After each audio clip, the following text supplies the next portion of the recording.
Je suis Arel Mapembi Boulingi, de nationalité congolaise, employé à ID. Actuellement, j'occupe les fonctions de référent accompagnement et renforcement des acteurs au sein de la direction pays ID Congo. Et au niveau national, j'interviens dans tous les projets d'ID où l'on met en œuvre les approches innovantes d'AOC et de ROI, notamment en Kaye-Owando dans le cadre du projet Ville résiliente, mais aussi à Enyele dans le projet Nzela. Outre le plan national, nous évoluons également dans la sous-région Afrique centrale avec les projets Défi 3 et citoyens engagés que nous mettons en œuvre avec nos partenaires d'Agir ensemble pour les droits humains au Gabon, au Congo, en RDC et au Cameroun. Il est indispensable de signaler également que lors de mes débuts avec ID, j'ai d'abord occupé les fonctions de chargé d'accompagnement au sein du programme ECODEL mené dans le Poul et la Bouenza, mais aussi dans le cadre du programme Ville résiliente, projet Novaï, à Kaye et à Owando.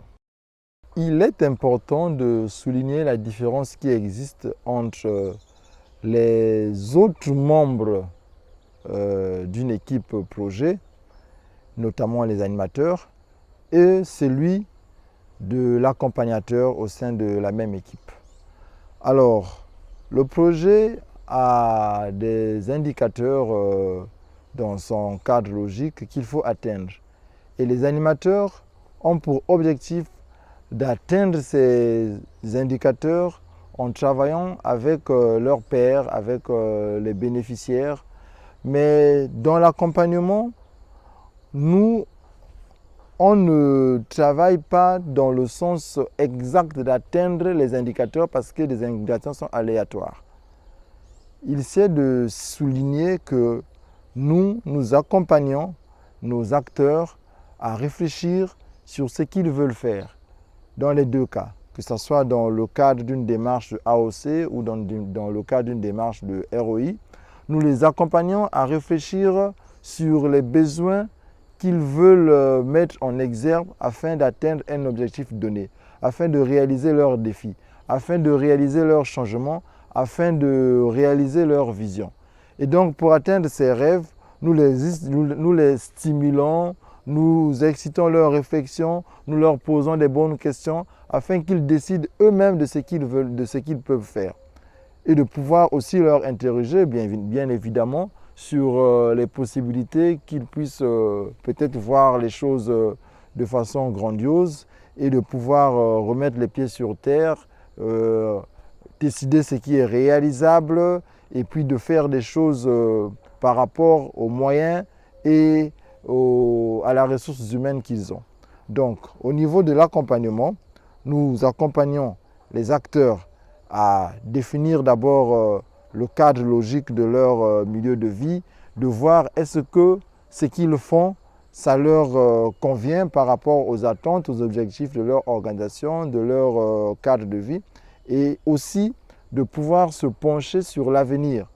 Et dans tout ça, ID, à travers nous les accompagnateurs, nous les accompagnons, nous les encourageons à réaliser finement leur engagement, que ce soit les changements qu'ils ont, les chemins de changement qu'ils ont eux-mêmes envisagé de réaliser, que ce soit les actions internes qu'ils auront besoin de mettre en œuvre pour réaliser leur vision dans le cadre d'un ROI. Dans une équipe projet, les animateurs convoquent des réunions avec les bénéficiaires, les partenaires de mise en œuvre du projet. Et lors de ces réunions, il est possible d'élaborer un chronogramme d'activité, un plan d'action et puis de mettre une pression à ces partenaires de mise en œuvre pour la réalisation de ces activités en fonction du temps qui est imparti. C'est-à-dire que là, il y a un respect scrupuleux de la fréquence de réalisation, une pression sur la personne responsable de la réalisation de telle ou telle activité. Et l'animateur peut même proposer des solutions, proposer des actions à définir pour ces partenaires de mise en œuvre sur le terrain.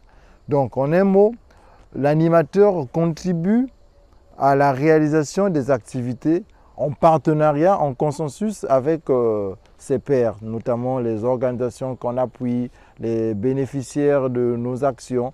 Ils peuvent faire des actions mutualisées, ils peuvent même réfléchir, l'animateur peut même réfléchir à sa place, à la place de ses pairs pour pouvoir atteindre les indicateurs du projet. Dans le cadre d'une démarche de ROI par exemple, nous faisons un appel à manifestation d'intérêt pour pouvoir sélectionner les organisations qui sont motivées à renforcer leur structure, à renforcer la gouvernance, la vie associative, la façon de gérer, de vivre en association. Mais avant, nous leur sensibilisons sur une démarche d'accompagnement qui sera mise en œuvre. Et puis, dès qu'ils sont sélectionnés, on les aide à réfléchir sur l'identité de leur organisation, ce qui fait qu'ils puissent se retrouver ensemble, se réunir, le centre d'intérêt, ce qu'ils veulent faire dans les années à venir. Eh bien, pour tout ça, ils vont réfléchir un peu à leur action à réaliser en interne pour pouvoir atteindre leurs défis, pour pouvoir réaliser leurs rêves. Et donc, idée, nous les accompagnateurs, on se positionne vraiment en appui. On est là, on stimule leur réflexion, ils définissent eux-mêmes ce qu'ils veulent faire et pour réaliser telle action, s'ils ont besoin d'un renforcement, et c'est là où idée intervient. Et donc du coup, nous les accompagnateurs, nous nous mettrons vraiment en retrait, en support méthodologique pour pouvoir poser des bonnes questions, aider la personne, aider l'organisation à aller là où elle veut aller.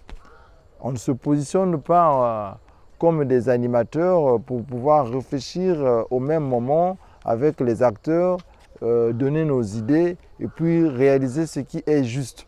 Mais nous leur laissons la possibilité de pouvoir réfléchir à leur action elles-mêmes et puis les accompagner à réaliser ces actions, tout en leur donnant les forces, les outils nécessaires. C'est ce qu'on appelle le renforcement organisationnel et institutionnel. De façon personnelle, je dirais que la posture d'accompagnement me procure une position neutre dans le projet, dans ma vie personnelle, parce que dans ma vie professionnelle, c'est difficile de se sentir responsable d'un échec. Mais c'est vrai qu'on peut se réjouir des résultats positifs d'une organisation ou des acteurs que nous appuyons, parce que nous savons que la réussite est vraiment le fruit de l'effort de ceux qui ont travaillé. La réussite est l'effort des acteurs ou des organisations de la société civile que nous appuyons, car ils définissent eux-mêmes les actions à réaliser, les changements à opérer et le réalisent. Et nous nous réjouissons du fait que ce sont des actions volontaires qu'ils ont eux-mêmes définies, qu'ils ont eux-mêmes réalisées. Et même dans ma vie personnelle, je n'impose plus. Au niveau de la famille, des amis, on se concerte et on trouve le juste milieu et on réalise des actions que nous avons nous-mêmes évoquées.